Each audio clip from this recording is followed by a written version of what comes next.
Αυτός ο γύφτος που σε έλεγα στο προηγούμενο Τρίτη, που έλεγε στο παιδί του αφού τα ξέρει βλάκα και τέτοια. Είχε πάρει τα παιδιά του, είχε πήγε με την καρότσα. Είχε ανεβάσει όλο το πάνω στην καρότσα 18 άτομα ήταν μέσα. Γυναίκα, παιδιά κτλ. Του κάνει νόημα τροχονόμους έτσι. Τίποτα, αυτός πήγαινε. Τρέχει, τροχιά το πιάνει, του λέει: Πού πας, ρε, του λέει: Σου κάνω νόημα. Βλέπεις να χορός. Πού να σε βάλω. Πού να σε βάλω. Πάμε συνέχεια. Ήταν μακριά από το σπίτι αυτός. Είχε κανένα 3-4 μήνες τη γυναίκα του, οπότε φάσε πάει σε μπουρδέρο. Τι να κάνει ο άνθρωπος, δεν το ήθελε. Αλλά πρόσεξε, οικογενειάρχης. Και πρόσεξε, πως φαίνεται οικογενειάρχης. Μπαίνει μέσα λοιπόν, πάει απάνω στην ανακουφίστρια, είπα μέσα, τη λέμε. Της λέω: Θέλω να μου κάνεις τη χειρότερη πίπα που έχεις κάνει ποτέ σου. Και 1.000 ευρώ. Λέμε 1.000 ευρώ τη χειρότερη πίπα, θα σου κάνω την καλύτερη. Και λέει ο οικογενειάρχης προς τιμήν του: Δεν με νοιάζει το σεξ. Απλώς υπενθύμισε το σπίτι μου και τη γυναίκα μου να έρθει. Για να δεις, ο οικογενειάρχης δεν ζήσει την καλή, την κακή και να θυμάται τη γυναίκα. Λοιπόν, πάει λοιπόν ένας χωριάτης από τα Βερδικούσια στον γιατρό τον Καφαρεβουσιάνο. Του λέει αυτός, του δίνει ένα υπόθετο, λέει: Ανά 24 ώρες θα το τοποθετείτε εις τον προκτόν σας. Μάλιστα, γιατρέ, αυτός φεύγει. Δεν ρώτησε, σου λέει, φοβήθηκε. Ψάχνει ένα σπίτι, όλο το χωριό, που είναι αυτός ο προκτός, να το χώσουν. Του λέει η γυναίκα: Μην τρέπεσαι, του λέει: Πάρε. Ξαναπαίνει, λέει: Γιατρέ, επειδή δεν άκουσα, λέει, συγγνώμη, τι είναι αυτός ο. Ξαναλέγει αυτός: Προκτός είναι η απόλυξη στο πεφθισμένο. Δεν ήξερε το πρώτο, του βάλε και δεύτερο. Περνάνε 3 μέρες, το ξαναπαίρνει. Γιατρέ, τι είναι αυτό το απευθυσμένο και το απευθυσμένο. Λέει και τι άλλο να είπω, να το τοποθετήσετε στην έβρα σας. Παίρναν το χάπ, τα κομπάγαν στα τραπέζια, τα κομπάγαν τα πλακάκια. Τα κομπάγαν που βλέπαν ξύλο, που βλέπαν μάρμαρο, δεν πέναγε. Του λέει η γυναίκα: Μην τρέπεσαι, ξαναπάρ, λέει, θα με βρήσει. Λέει: Ξαναπάρ, λέει, θα με βρήσει. Το ξαναπαίρνει και γυρνάει ο άνθρωπος καταστεναχωρημένος. Τι έγινε, του λέει η γυναίκα του: Με έβρισε. Μη είπε να το βάλω στον κόλο μου. Έκανε βαράκι αυτός έστως κανονόγκο. Και έμπαινε στο σολάριο να γίνει να μαυρίσει, αλλά είχε ξεχάσει το όργανό του. Ήταν κάτασπρο. Και πήγε στην Εδιψό στην παραλία, γδίνει, μπαίνει μέσα και πάει στην άμα, αφήνει το πουλί το πόξο. Και περνάνε 2 γριές και το βλέπει μία και λέει: Άδικος ο κόσμος, ευανδιαμάτικος. Γιατί το λες αυτό, Μαριάν, λέει? Δεν το δες. Όταν ήμουν 10 χρονών το φοβόμουν. Όταν έγινα 20 είχα τέτοια περιέργεια να το γνωρίσω. Στα 30 τα απολάμβανα. Στα 40 τα αποζητούσα. Στα 50 δεν το πλήρωνα, δεν το είχα. Στα 60 προσευχόμουν να το βρω. Στα 70 το είχα ξεχάσει πια. Και τώρα που έγινα 80 τα καταραμένα φυτρώνουν στην άμμο ακόμα. Είναι άδικος ο κόσμος. Το πρόβλημα μου είναι τα κανάλια θα διαφημίσουν τόσο πολύ την τσόντα που θα βάλουν ένα λαό να τρέχει να αγοράσει την τσόντα με αυτή τη χοντρογοργόνα. Το έχουμε πει ότι η γοργόνα είναι το πιο άχρηστο ψάρι. Γιατί ούτε καμιέται ούτε ψήνεται. Και μαθαίνανε και ιστορικά.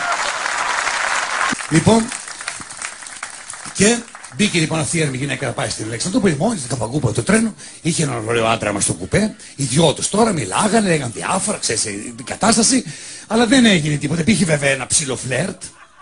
Σε λίγο πέφτουν για ύπνο, πάει η γυναίκα στο πάνω κουπέ, ο άντρας στο κάτω, η γυναίκα τρογότανε.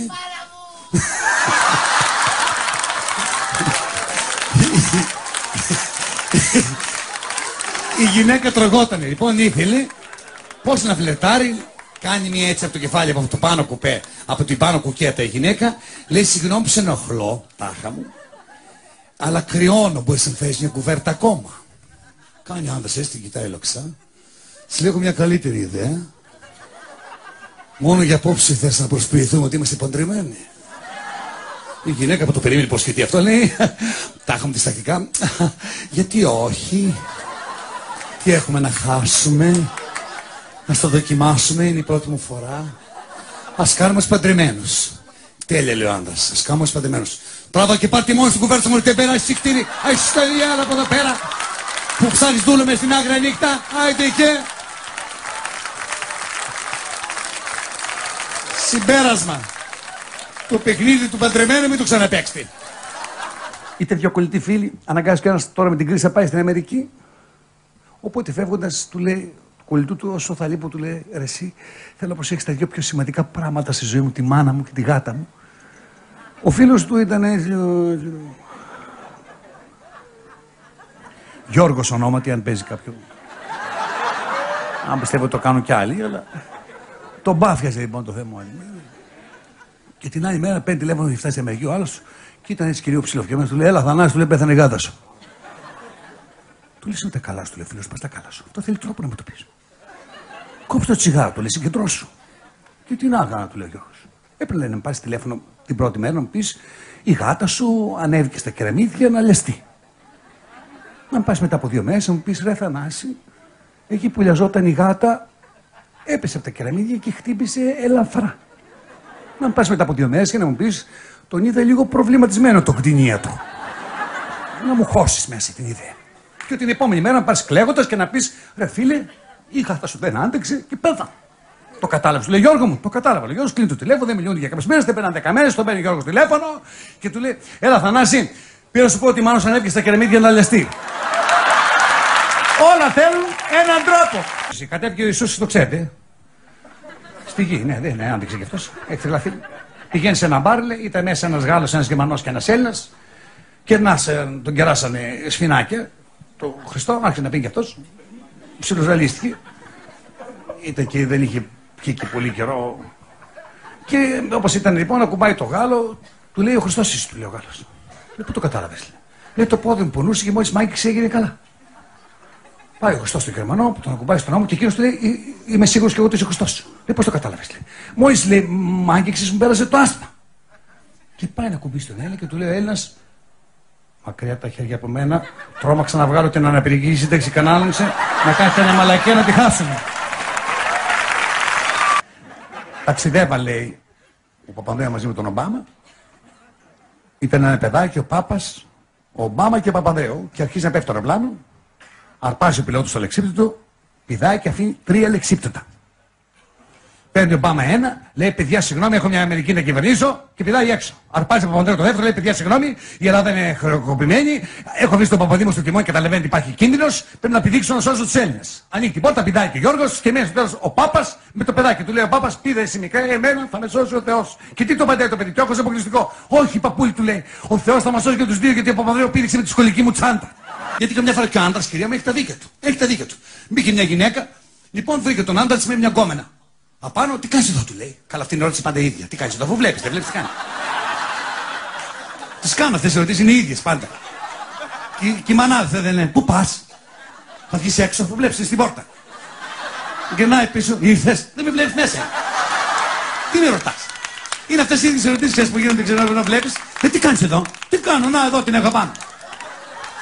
Της λέει αυτός, δεν σταμάτησε, συνέχισε τις σούστες. Λέει: ρέμισε και άκουσε. Τι να ακούσω, λέει: τρέμω. Και θέλω να μου πείτε έναν άνθρωπο αυτό είχε δίκιο. Οδηγούσε, λέει, το πρωί και βρήκα αυτή τη γυναίκα στην άκρη του δρόμου. Παραλίγο την πατήσω. Τι έχει κόλληση μου, σου λέω: βγαίνω έξω. Μου λέει: δεν έχω φάει για κάποιες μέρες. Την έφερα σπίτι λοιπόν και την έβαλα να φάει από εκείνα τα μπιφτέκια που έχει παρατημένα στην κατάψυξη. Πριν γίνανε με τα παγάκια, τα έβγαλα και τη τα έδωσα. Είδα τα παπούτσια τη ότι ήταν τρίπια, τη έδωσα ένα ζευγάρι από αυτά τα δικά σου που δεν τα φοράς γιατί έχουν φύγει από τη μόδα. Κρύουνε, τη έδωσα το πουλόβερ που σου πήγε για τα γενέθλια και δεν το φοράς γιατί το χρώμα δεν είναι στη μόδα. Το παντελόνι ήταν σκισμένο, έδωσα το δικό σου που δεν σε χωράει γιατί ο κόλος σου μεγάλωσε. Και την ώρα που έφευγε η γυναίκα με ρώτησε ευγενικά αν υπάρχει κάτι άλλο στο σπίτι που δεν το χρησιμοποιεί η γυναίκα μου. Τι να έκανα? Δηλαδή από ευγένεια ο άνθρωπος. Ένας χοντρός, αυτό πάθαμε εμείς, του χοντρού πάθαμε. Έβλεπε τηλεόραση, του λέγανε τα κανάλια μπορεί να χάσει κιλά γρήγορα, με λίγα λεφτά. Παίρνει λοιπόν τη διεύθυνση, πάει στο κέντρο δυνατήματος, βλέπει ότι στον πρώτο όροφο, ας πούμε, αν πήγαινε, έκανε σε μια εβδομάδα. Το ξέρει αυτός. 5 κιλά. Στο δεύτερο όροφο με λίγο περισσότερα λεφτά κέρδιζε, έχανε 15 κιλά. Και στον τρίτο όροφο με τα ίδια λεφτά έχανε στο ίδιο διάστημα 40 κιλά. Πάει στο πρώτο όροφο να δοκιμάσει. Τον υποδέχεται μια θεογκόμενα. Το χοντρό του λέει ξεντήσει χοντρέ και περίμενε. Μπαίνουν μέσα 3 τζούλιες. Η μία αυτή του λέει λοιπόν, μας πιάνεις, μας γαμάς, καμπανάκι σταματάς. Αρχίζει τρέχει ο χοντρός. Μόλις πλησιάζει να παυτώσει, καμπανάκι. Δεν πήδηξε, αλλά έχασε 5 κιλά. Οπότε σου λέει ο χοντρός, γιατί να πάω στο δεύτερο όροφο, θα πάω κατευθείαν στον τρίτο. Να χάσω τα 40. Πληρώνει, ανεβαίνει τρίτο όροφο, μπαίνει μέσα να χάσει τα 40, μπαίνει γυμνός, περιμένει. Φανίζεται ένας αράπης, με ένα παλαμάρι να μετασυγχωρήσεως και του λέει: σε πιάνω, σε γαμάω, εδώ καμπανάκι και μαλακίες δεν έχει, τρέχα. Τώρα θυμήθηκε και ένα ανέκδοτο με γαμότο του Χριστό, με το γύφτο, που είναι ο γύφτος και κάθεται εκεί πέρα. Και πάει το διεφτάκι και το ρωτάει συνέχεια: μπαμπά, τι είναι η Αφροδίτη Μήλο? Δεν ξέρω. Μπαμπά, τι είναι η Ερμής Πραξιτέ? Δεν ξέρω. Μπαμπά, τι έγινε στην αμαγεία της Σαλαμίνα? Δεν ξέρω. Και τη μάνα του λέει: φύγε από εκεί, με του ζαλίζει του πατέρα σου. Και ο Αίγυπτος: ας το παιδί να μαθαίνει γαμότο. Μην το κόβεις τη γνώση. Δεν ξέρω αν το είπα αυτό με το άρα, αλλά μου ήρθε τώρα, άρα θα το πω. Μου το είχε πει ο Τσακνής. Και να το πω δεν πειράζει, το ξαναλέμε. Είναι λέει στην Καρδίτσα και κάνουν, πώς το λένε, μάθημα για το συμπερασματικό συνειδησμό άρα. Και λέει: φέρτε παραδείγματα. Και λέει, πώς το λέμε, σηκώνεται ένα παιδάκι, λέει: για πες, λέει, με άρα.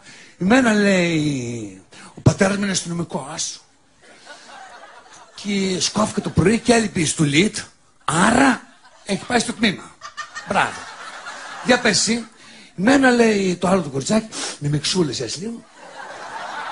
Εμένα, η γιαγιά μας ήταν η τιμοφάνατη και μια μέρα γύρω στο σπίτι και βλέπω την κάσα απ' έξω. Άρα, γιαγιά έφυγε. Για πες και εσύ, του λέει ένας. Εμένα ο πατέρας ήτρωγε το μεσημέρι, έφαγε ένα αρνί, έφαγε ένα γουρούνι, κατάπιε 3 μακαρονάδες και του λέει: μάνα, άρα δασκάες.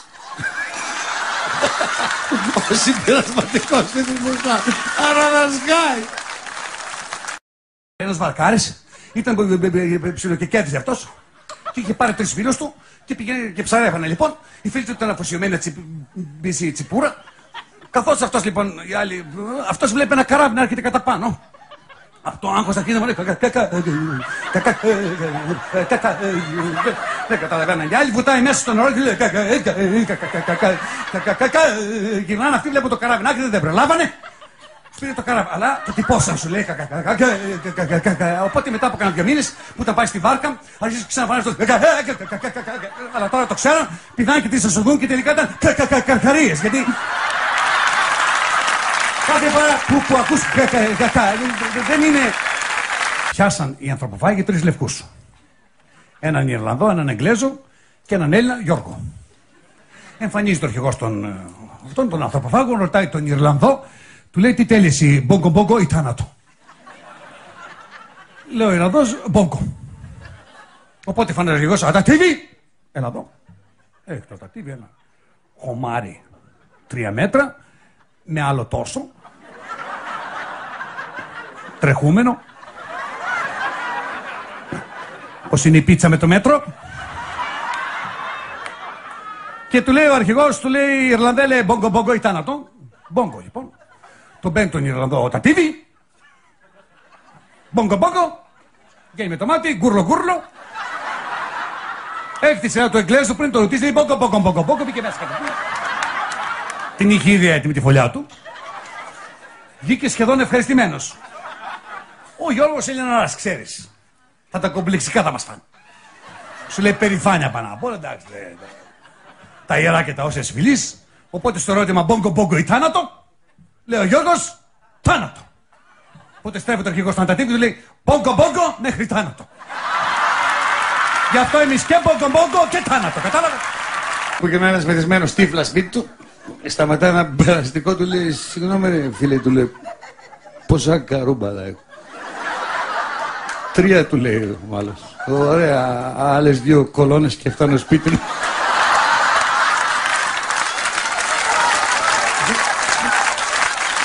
Το ξέρεις αυτό που είναι δύο αλκοολικοί και προσπαθούν να κόψουν το αλκοόλ, υποτίθεται, και λέω τύφλα και δύο λέει πιούμε σήμερα καθόλου.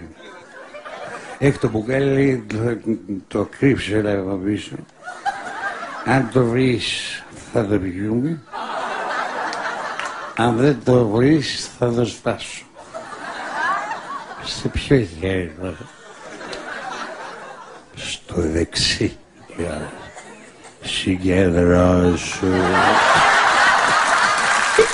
Συγκεντρώσου. Το τραπηδήθηκα με την Μίκα πριν με πιάσει οργή. Το ξέρεις το με τη Μίκα, που έχουν πάει κάτι σαμουράι, ρε παιδί μου, αλλά σε διάφορες εθνικότητες και έχουν πάει ένας Αμερικάνος, ένας Ρώσος και ένας Πόντιος, όλοι με γνώση σαμουράι, αμουλάνε μια Μίκα στον αέρα, κάνει μια χάτς Αμερικάνος, την κόβει τη Μίκα 10 φέτες. 10 το λένε εκθέσεις. Ξεκινάει ο Ρώσος, αφήνω τη Μίκα ελεύθερη, τσακ, 3 κινήσεις, 15 φέτες η Μίκα.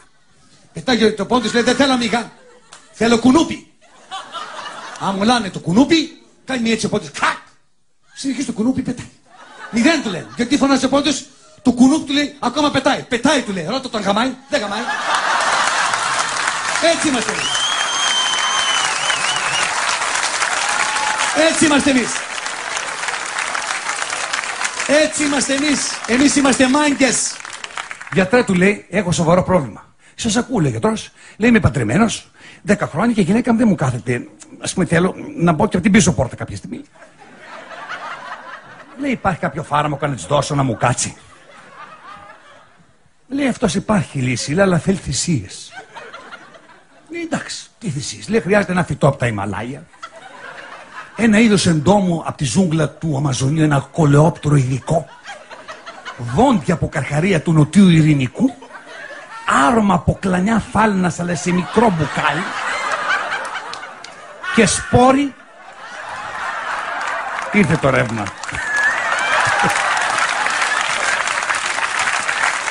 Και σπόρι από ένα κάκτο των Άνδεων.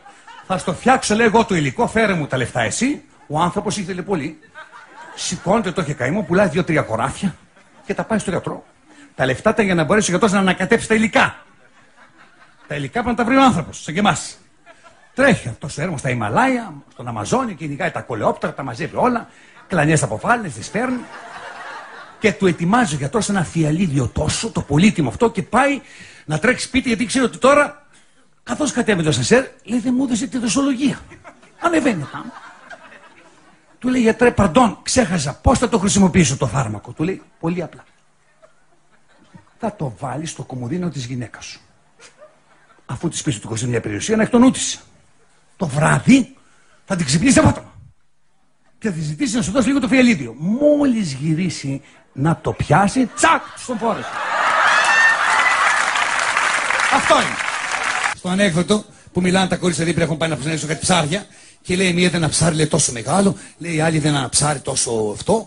Η γριά είναι κουφή, δεν ακούει, βλέπει μονάχα και πετιέται λίγο και λέει: κορίτσια, καλό παιδί να είναι και όλα τα άλλα βολεύονται. Ρωτάει ένα παιδί τον πατέρα του να το βοηθήσει, λέει: πατέρα, βοήθησε με να καταλάβω. Ποια είναι η διαφορά μεταξύ θεωρίας και πράξης? Του λέει λοιπόν: πατέρας, πίνεις τη μάνα σου και στην αδερφή σου. Αν θα πηγαίναμε και με δούμε εκείνον τον παλιό γερο απέναντι, για 1.000.000 ευρώ η καθεμία. Πάει το παιδί, του λέει: μα δεν τρέπεσαι, βρε. Εγώ να πάω με αυτό 1.000.000. 10.000.000 ευρώ πάω. Το μαζεύει το παιδί, πάει στη 17 χρόνια αδερφή του, τι είναι αυτά, βρε, που του λες? Τι είναι αυτά, δεν τα αγάνε. Καταλήγει η μικρή 17 χρόνια 10.000.000 ευρώ. Θα πήγαινε. Γυρνάει το παιδί, λέει στον πατέρα: πατέρα, 10.000.000 μία, 20.000.000. Τι συνέβη τώρα όμως? Τι λέει το παιδί? Τι λέει το παιδί? Θεωρητικά, του λέει ο πατέρας, έχουμε 20.000.000 ευρώ στο σπίτι μας. Πρακτικά έχουμε 2 πουτάνες. Κατάλαβες? Αυτό το θέμα. Αυτή είναι η διαφορά του θεωρητικά με το πρακτικά. Έκανα το μάθημά μου στον έκδοτο αυτό. Ξέρεις που είναι η Χελώνα, ο Χελώνος, συζητάνε, πεινάνε. Λέει να φτιάξουμε, λέει η Χελωνίτσα, να φτιάξουμε και φτεδάκια σήμερα. Άιντε, λέει στο Χελωνάκι, πήγαινε πάρε, λέει, μπύρες εσύ. Φεύγει το Χελωνάκι, κάθονται εκεί πέρα, περιμένουν να φάνε. Έχουν περάσει καμιά 22 χρόνια. Λέει ο Χελώνος: πεινάω, θα φάω.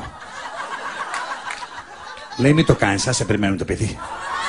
Λέει: πεινάω, δεν μπορώ. Με έχει κόψει. Και πάει ο Χελώνος και τσιμπάει τον κεφτέ.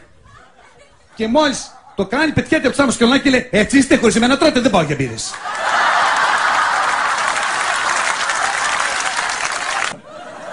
Τα άμαθε με τον Άδωνη τι έγινε. Ήταν μέσα σε αεροπλάνο και του έπεσε η μοίρα να κάθει δίπλα σε Αλβανό. Παραδίπλα ήταν ένας Αμερικανός και ένας Σκοτσέζος. Κάποια στιγμή παίρνει Αμερικανός ένα μάτσο δολάρια, τα πετάει από το αεροπλάνο και λέει: Μάγκες, εμείς στην Αμερική έχουμε πολλά δολάρια, τα πετάμε. Ο Σκοτσέζος τσιγκούνης με ένα λαζίλεψε γι' αυτός, αρπάζει 3 μπουκάλια ουίσκι και λέει: Μάγκες, εμείς στη Σκωτία έχουμε πολλά ουίσκια και τα πετάμε. Οπότε αστραπία γυρνάει ο Αλβανός στον Άδων και του λέει: Μάγκα, μην κάνεις καμιά μαλακία.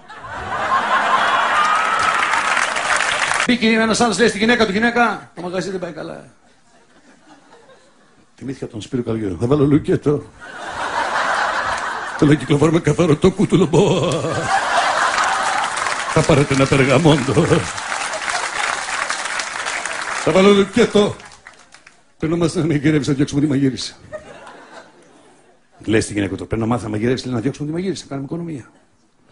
Και εσύ πρέπει να μάθει να πηδάς, λέει, να διώξουμε τον κυπουρό, γιατί και από εκεί είναι πολλά τα έξοδα. Δεν νομίζεις. Μια γυναίκα που λέγαμε αυτό για τον εξοπλισμό πήγε βόλτα με τη βάρκα του άντρα της, σταματάει στη μέση λοιπόν της θάλασσας, ρίχνει εκεί μια άγκυρα, ξεκινάει να διαβάζει ένα βιβλίο. Σε λίγο τσούπανας λέει: Μην κυρία μου, στη περιοχή που απαγορεύεται το ψάρεμα. Δεν ψαρεύω, κύριε, διαβάσω. Λέει: Το βλέπω, κυρία μου, αλλά είστε σε ψαράδικο σκάφος. Οπότε έχετε όλο τον εξοπλισμό για να ξεκινήσετε το ψάρεμα. Και δεν μπορώ να περιμένω πότε θα ψαρεύετε εσείς να σας πιάσω, συνεπώς θα ακολουθήσετε στην ακτή να σας κόψω πρόστιμο.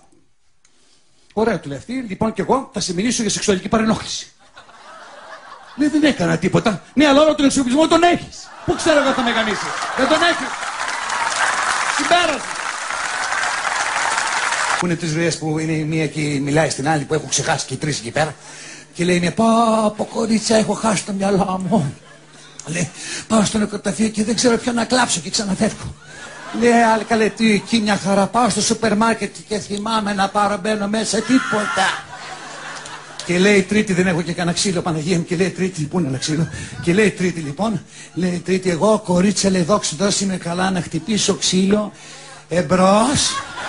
Αυτός ο Βαγγέλας που σε έλεγα, ο Νταλικές στην αρχή που σας έλεγα. Αυτός λοιπόν μετά που έγινε η φάση αυτή, συνέχισε να πάει στην Εθνική Οδό. Εντάξει, είχε πολλά μυγάκια στον δρόμο στην Κατερίνη εκεί πέρα, πέθανε συνέχεια μυγάκια. Και ο άνθρωπος έβγαζε και είχε συνηθίσει μυγάκια, χιλιάδες μυγάκια. Και ξέρεις, συνηθίζει ότι έχετε μυγάκια συνέχεια. Και ήταν στο αυτοκίνητο ο φορτηγατζής ο Βαγγέλας και μπροστά ήταν ένας οδηγός που οδηγούσε κι αυτός. Είχε πάρει μια τουρίστρια από το στόπ και αυτή για τον ευχαριστήσει άρχισε κάποια στιγμή, ας πούμε, να τον. Ναι, να τον. Ξέρεις, να οδηγούσε αυτός και αυτή έβγαζε δουλειά, ας πούμε, το μαροκάματο κάτω. Απ' την πολύ χαρά ο άλλος του φέρει το αμάξι, η τύπιστα από το τράνταγμα κοπανάει το κεφάλι στο τιμόνι, δαγκάνει το πουλί του, του το κόβει, ξαναχτυπάει στο παμπρίζ και σφαίρει το πουλί από το παράθυρο το κομμένο και πάει και σκάει πάνω στο παμπρίζ του Βαγγέλα. Το βλέπει ο Βαγγέλας και λέει: Μπράβο, πούτσα το μυγάκι.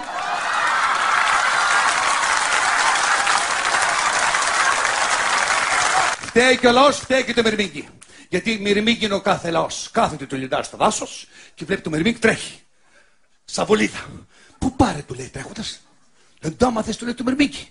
Τώρα καροελέφαντας με τον υποκότα μου. Και εσύ τι τρέχεις, ρε βλάκα, του λέει. Πάω να δώσω αίμα. Να! Να! Να! Λέω Λάκη στον Γιώργο: Πώς πάει, ρε, χαθήκαμε. Έχεις παιδιά εσύ? Μια κόρη, λέει ο Γιώργος. Και εγώ μια κόρη, λέω Λάκη. Δικιά μου, λέει ο Γιώργος, γνώρισε ένα Ζακυνθινό με πολλά λεφτά, ευτυχώς. Πήγαμε στη Ζάκυνθο και στο Σαραβόλος, γλεντήσαμε ένα χρόνο, μας είχαν τσάμπα τα συμπεθέγε Ζάκυνθο, αλλά μετά η κόρη μου γνώρισε ένα πατρινό με πολλά λεφτά, ευτυχώς. Πήγαμε στην Πάρτα Καραβώνης, μας κρατήσαμε 2 χρόνια τα συμπεθέγε, γλεντήσαμε, τα παιδιά δεν στέργωσαν. Γνώρισε πριν ένα χρόνο έναν Μπαριανό, πολλά λεφτά, ευτυχώς. Πήγαμε στην Πάρο Καραβώνης και τώρα 2 μέρες που γυρίσαμε γιατί δεν γνώρισε ένα στη Θεσσαλονίκη, πολλά λεφτά, ευτυχώς. Έχουν να γίνουν γλέντια στη Θεσσαλονίκη, καλά, ας τα δικά μου λέει. Εσένα η κόρη σου, τι γίνεται? Και μας πουτάνα είναι, λέει, δεν το γλεντάνε έτσι. Έτσι είναι. Άλλοι το γλεντάνε, άλλοι δεν το γλεντάνε, άλλοι θα τύρει, επανέρχομαι. Γεια σου κουμπαρά.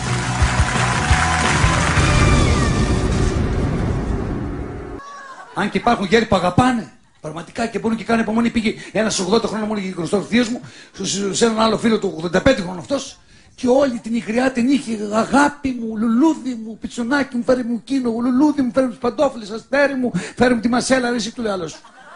Μετά από 60 χρόνια έχεις τέτοια σχέση με τη γυναίκα σου. Μωρέ, του λέει, έχω ξεχάσει 12 χρόνια πώς τη λένε και φοβάμαι μην τη ρωτήσω και με σκοτώσει. 10 χρόνια ξεχάσαμε. Άνθρωπος πλακώθηκε με το ζητιάνο, τον είδα. Το ότι πριν την κρίση κατέβαινε αυτός ο άνθρωπος και του έδινε το ζητιάνο από 1 ευρώ κάθε μέρα. Με το που ξεκίνησε η κρίση, ο άνθρωπος τέλος πάντων ξεκίνησε, έκανε ένα παιδί, του κόψε 50 λεπτά. Δηλαδή το 1 ευρώ του έδωσε 50 λεπτά. Και κάποια στιγμή λοιπόν σιγά σιγά μετά του έδωσε 20 ευρώ, κάποια στιγμή του τα κόψε τελείως. Και σηκώθηκε ο Ζητιάνος, τον πιάνει, του λέει: πού θα πάει αυτή η κατάσταση. Του λέει: τι θα γίνει. Του λέει: μισό λεπτό. Έπαιρνα 30 ευρώ από σένα, 10 από τη γριά, αυτή τη στιγμή δεν έχω τίποτα. Του λέει: τι να κάνετε αυτό. Λέει: αυτό εσύ παντεύτηκα. Λέει: δεν ξέρω, το ξέρει. Η γυναίκα μου είχα έξω, το πρώτο παιδί σου κατέβασα στο 0,50 ευρώ, 50 λεπτά. Μετά έκανε το δεύτερο παιδί, σου έκανα στο 20 λεπτά. Ήρθε η κρίση μαζί με το τρίτο παιδί. Τι να κάνω, του λέει. Και τον πιάνει ο Ζητιάνος έξω από το γιακά και του λέει: καλά, ρε μαλάκα, του λέει. Κάνεις παιδιά με τα λεφτά μου, παλάβωσες. Παλάβωσες. Κυρία μου. Ζευγάρι κλείνει 10 χρόνια γάμου και λέει ο άνδρας: αγάπη μου, σου έχω μια έκπληξη. Λέει: τι έκπληξη θα δεις. Έρχεται το Σαββατοκύριακο, πηγαίνουν σε μια σουίτα καταπληκτική, μένουν 3 μέρες, περνάνε πάρα πολύ ωραία. Έρχεται η Δευτέρα το πρωί και πηγαίνει ο άνθρωπος να κάνει check-out. Πάει στη ρεσεψιόν, λέει: τι σας χρωστάω. Του λέει: ρεσεψιονίστ, 18.000 ευρώ. Τι λέτε, λέει, κύριε, τι 18.000 ευρώ. Μα είναι, λέει, 3.000 ευρώ η σουίτα την ημέρα. Ωραία, 3-3-9 μέχρι τα 18, λέει, και 3.000 είναι το σκάφος. Ποιο σκάφος, λέει ο άνθρωπος, δεν πήραμε εμείς κανένα σκάφος. Ναι, αλλά το σκάφος ήταν εκεί, σας περίμενε. Μπορούσατε να το πάρετε με το καπετάνιο του, με το σεφ, να πάτε μια βολτίτσα, μια μίνι κουρασγέρα στα νησιά. Είχε μάγειρα, είχε προσωπικό, ήταν τα πάντα, όλο το τρίμηνο στη διάθεσή σας. Δεν το ξέρα, λέει, τέλος πάντων. Ωραία, 9 και 3, 12, μέχρι τα 18, λέει και 3.000 στο ελικόπτερο. Ποιο ελικόπτερο, λέει, κύριε, εμείς ήμασταν κλεισμένοι 3 μέρες μέσα στο. Λέει, το ελικόπτερο δεν φταίω εγώ, κύριε. Ήταν εκεί με τον πιλότο του, μπορούσατε να το πάτε, να πάτε μέχρι το Μιλάνο, να πιείτε ένα καφέ, να γυρίσετε πάνω από τα νησιά. Δεν φταίμε εμείς. 3 μέρες ήταν στη διάθεσή σας. Και πάλι λέει 15, 18 γιατί. Λέει και 3.000 όλο το προσωπικό, τα παιδιά με το σπα, οι φυσιοθεραπευτές, οι ψυχοθεραπευτές. Το σας περίμενε. Μα δεν πήραμε, λέμε, δεν χρησιμοποίησαμε τίποτα. Δεν βγήκαμε το δωμάτιο σας, ξαναλέω. Τι να σας κάνω, κύριε, λέει. Όλος ο κόσμος ήταν εκεί στα πόδια σας. Σας περίμενε και τις 3 μέρες. Μάλιστα, λέει, και φτάνουμε στα 18, ναι. Καλά, λέει, δώσ' μου 2.000 ο πελάτης και είμαστε εντάξει. Λέει, γιατί να σας δώσω 2.000. Γιατί, λέει, η γυναίκα μου παίρνει 20.000 τη βίζητα. Μα εγώ δεν πήγα με τη γυναίκα σας. Ας ερχόσου ρε που στις 3 μέρες εδώ την είχα.